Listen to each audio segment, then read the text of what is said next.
Everyone knows that in regular Minecraft there is a huge variety of different biomes. Thanks to this, we have no problem obtaining any block or item in the game. However, I think that playing in such a world is too easy and boring. So what if we set some limitations for ourselves? For example, generate a world with only one biome. I'm not talking about an ordinary forest, but something much more difficult. A cold, empty, endless ocean with no land at all. And right here on its surface, together with my friend The Drowned, our goal is to survive in it for an entire month in hardcore mode. Besides that, The Drowned will also help me build the biggest beacon in Minecraft, so I definitely think it's worth watching until the very end. Try, but you're splashing around here. There are bubbles under your feet, man. Well, you have to stay afloat somehow. Hey, there's a ship over there, let's go to it. Seriously, let's go. Luckily for us, there was a shipwreck literally right next to the spawn. Of course, we immediately swam over to loot it. In the chest, we managed to find a good amount of food and a couple of feathers and books. At the same time, we also started gathering wood, which was really tedious. Because as you probably know, everything breaks much more slowly underwater. But eventually, we managed to get a few pieces, which we immediately used to craft doors. Because it's thanks to them that we can catch a breath of air while underwater and thus destroy blocks without any problem. Besides that, we also crafted some basic survival tools and a boat, which was an essential means of transportation for moving around the blue ocean. This was very important for us because it allowed us to efficiently find all the underwater structures. Another ship? No, I think it's a portal. Hey, for real? Oh man. Oh, some flint, look what I'm wearing. I even got a lighter. Nice loot. Hey, catch the helmet. Do you have another helmet for me? Aqua affinity. And as it turned out, a golden helmet too. It had a very important enchantment, thanks to which the speed of breaking blocks underwater was the same as on the surface. This made exploring the ocean much easier for us, which we continued for the next few Minecraft days to get as much food and resources as possible.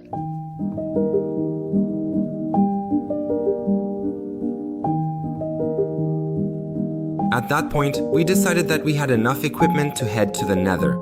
Since we had a few obsidian blocks from chests, we started looking for a suitable portal to simply complete it. Oh, hey, if this bottom part is good, then this one is good. Please. Hey man. Oh, it's no. Unfortunately, this portal wasn't quite perfect, so we had to get rid of 2 layers of obsidian, which took forever since I was the only one with a pickaxe. And on top of that, it was only an iron one. We also had a lot of trouble lighting it because it was completely underwater, but in the end, we managed. And wait, and now light the portal. Let's go! We did it, after entering the Nether. We immediately crafted 2 shields and then got to work on beating Minecraft. Nice, we got it, easy. After beating Minecraft, of course, as usual, we set out to look for an end city, which surprisingly we found very quickly. After getting 2 elytras and a few useful items, we decided to return to the overworld as quickly as possible, where soon we would be able to start building the biggest beacon in Minecraft. Alright, I'm diving in head first. Alright, I'm going too, I'm off. And once again, we're on a vast ocean, which was very problematic for us. Mainly because no monsters could spawn anywhere. Of course, we immediately tried to solve this problem by building a large stone platform. However, just as we were about to get started, something interesting happened. Wait, with cobble, we'll build it, right? What? Oh, I have Frostwalker. Dude, but it's really incredibly powerful. Since our whole world is just an endless ocean, this enchantment was truly overpowered. But let's get back to constructing the platform. Thanks to our new gear from the NCT, we efficiently mined a ton of stone, which we used to create artificial land. Overall, we divided the whole thing into 2 squares. A larger one, where monsters were supposed to spawn at night, and a smaller one, where we were going to keep all our belongings. But there was one big problem. Mobs on the platform practically didn't spawn at all. Looking back, this was a major issue, because in the future, among other things, we were counting on a zombie villager to appear, which isn't exactly a common occurrence. That's why, together with Utopic, we came up with the idea to light up literally every cave beneath us so that monsters would only spawn on our platform.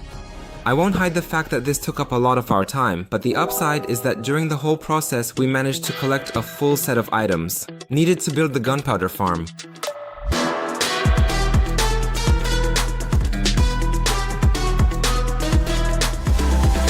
In the meantime, while I was building, Utopic took care of the carrot and nether wart farm. He also gathered the items needed to make the weakness potion and, most importantly, set out to search for islands with sugarcane. But how is that possible, Blucher? You said the whole world is an ocean. Well, not exactly, because after talking to our friend who's a Minecraft expert, we found out that there are certain ocean biomes where the world generator simply creates certain structures, including tiny islands above the water's surface.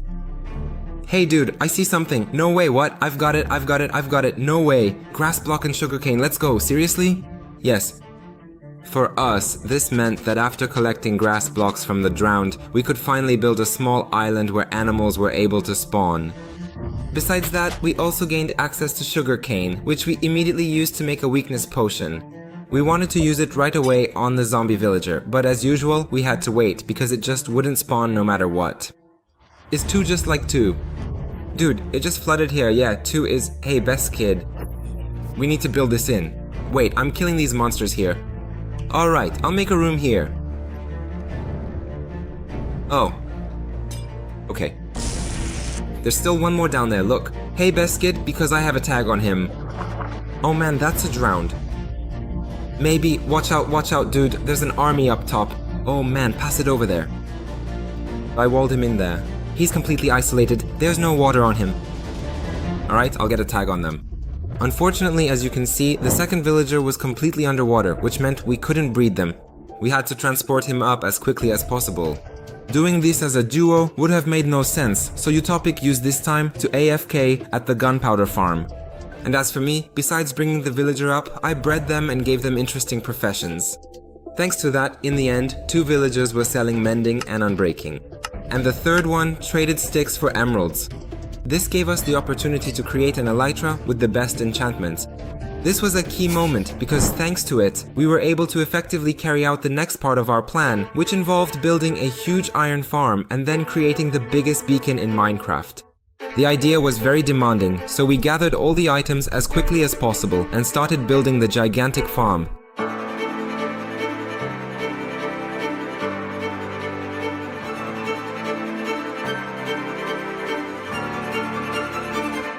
The entire farm structure was practically finished. The only thing left for us to do was to tackle the worst part, delivering zombies and villagers to the right places. It was terrible, and I really wouldn't recommend it to anyone. Honestly, I even got the impression that I spent more time on that than on building the entire farm. Finally, after about 14 hours of work, everything is 100% finished. However, you might be wondering about one thing. Where was the drowned during all of this?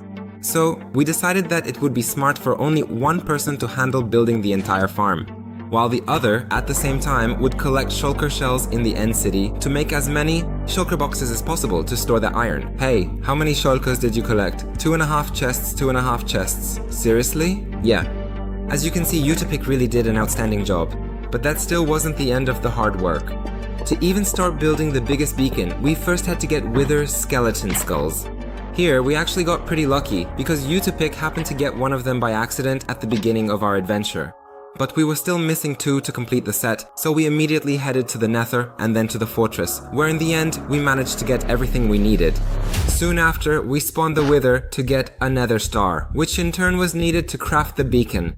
And basically after that, the only thing we were missing was 260,000 blocks of iron, because that's exactly how many we needed to break the world record. An iron farm. So I did a few quick calculations which showed it would take 55 hours of AFKing. Of course, we took turns with Utopic, and at the same time, we immediately converted all the iron into blocks. I won't lie, it wasn't exactly pleasant, but in the end, we managed to gather all the necessary items and finally we could start building the massive beacon. To make it less monotonous, we adopted a full strategy, where we would each play for an hour in turns. Although, in the end anyway, each of us spent about 13 hours in Minecraft placing only iron blocks. Let's go!